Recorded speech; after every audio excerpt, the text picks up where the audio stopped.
For the next 24 hours, not much change in temperature. A slight atmospheric disturbance of undetermined origin is reported over Northam, causing a low-pressure area to move down rather rapidly over the northeastern province, bringing a forecast of rain accompanied by winds of light gale force. Maximum temperatures of 40 and a minimum of 32. This weather report was brought to you by Jacaranda FM. Hits from the 80s, 90s, and now. Next up is Wolf's new hit, Lenny Blow.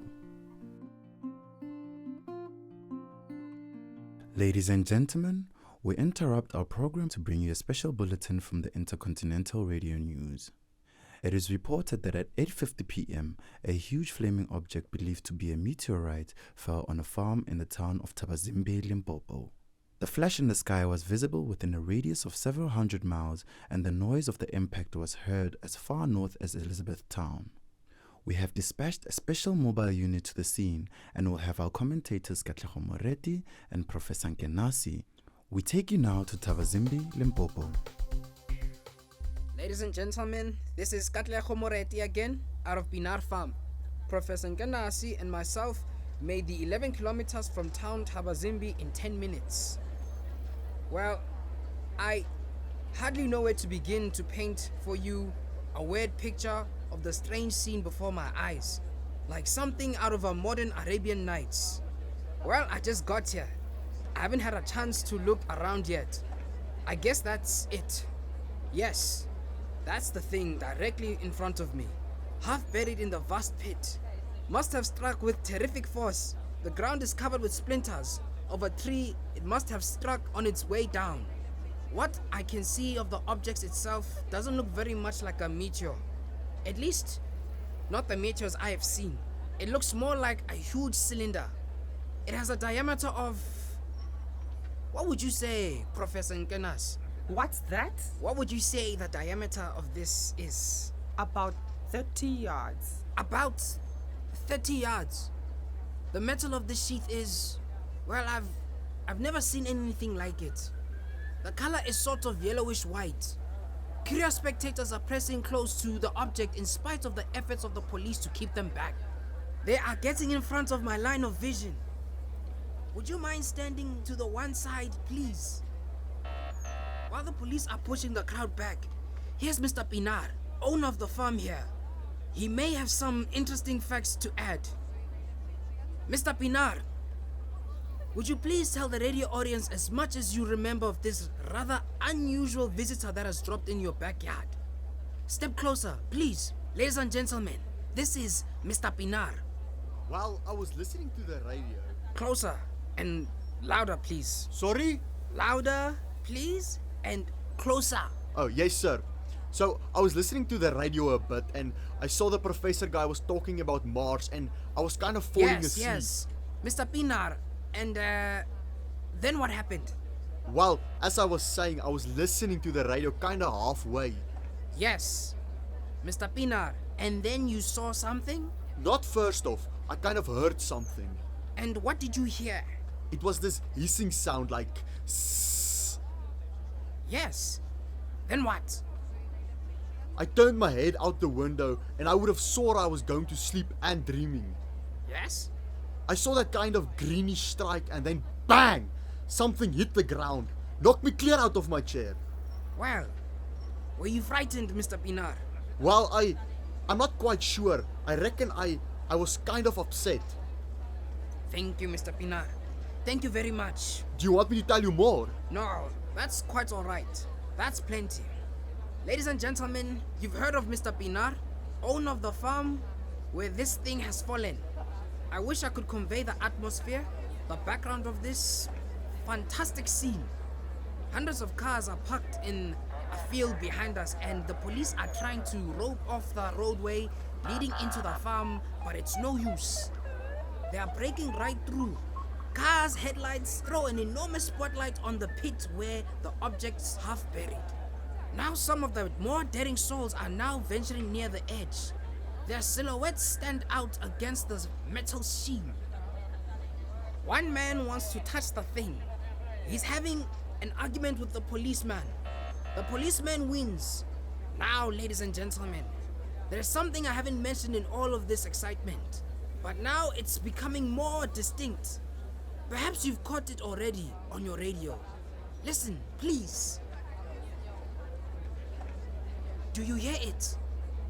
It has a curious humming sound that seems to come from the inside of this object. I'll move the microphone nearer now.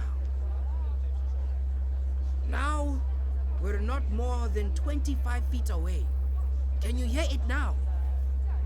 Oh, Professor Nkanasi, Yes, Mr. Moretti. can you tell us the meaning of that scraping noise inside the thing? Possibly the unequal cooling of its surface. I see. Do you think it's a meteor, Professor?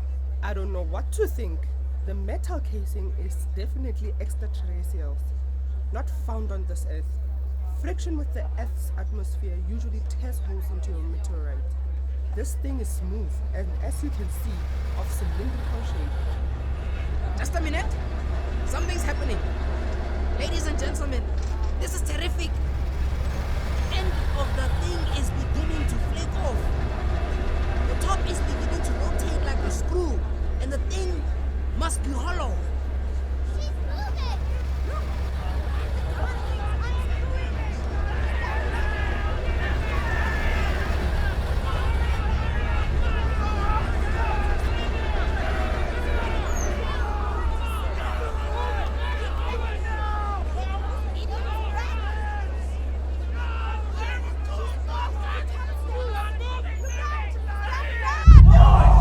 Ladies and gentlemen, this is the most terrifying thing I've ever witnessed.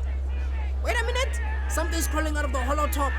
Someone or something I can see peering out of that black hole. Two luminous discs. Are they eyes? It might be a face. It might be.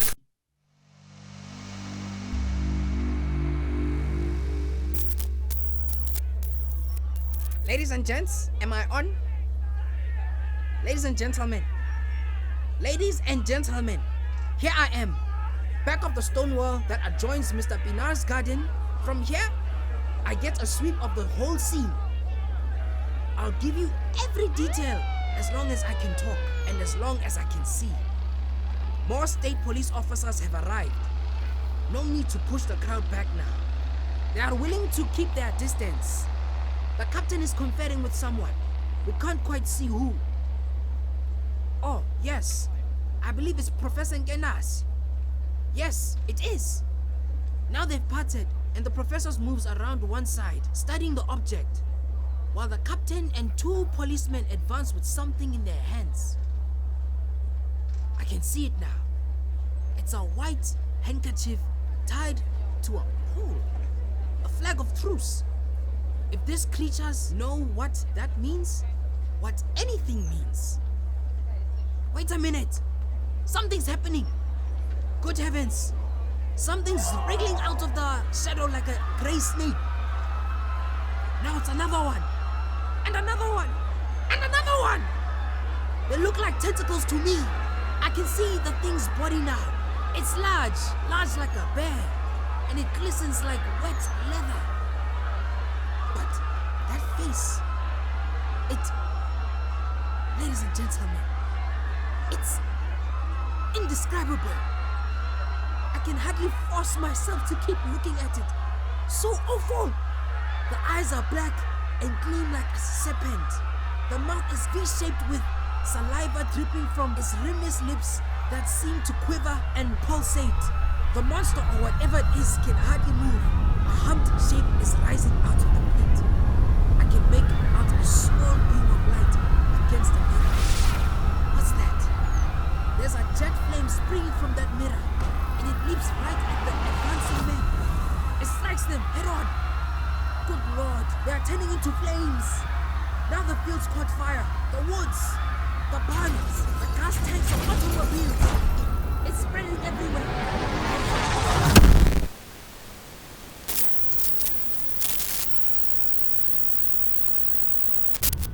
I'm speaking from the roof of the Jacaranda Broadcasting Building in Pretoria. The bells you hear are ringing to warn the people to evacuate the city as the Martians approach. Estimated in the last 2 hours, 3 million people have moved out along the roads to the north. Avoid all main roads. hopelessly jammed. All communication with the rest of South Africa closed 10 minutes ago. No more defenses. Our armies wiped out. Artillery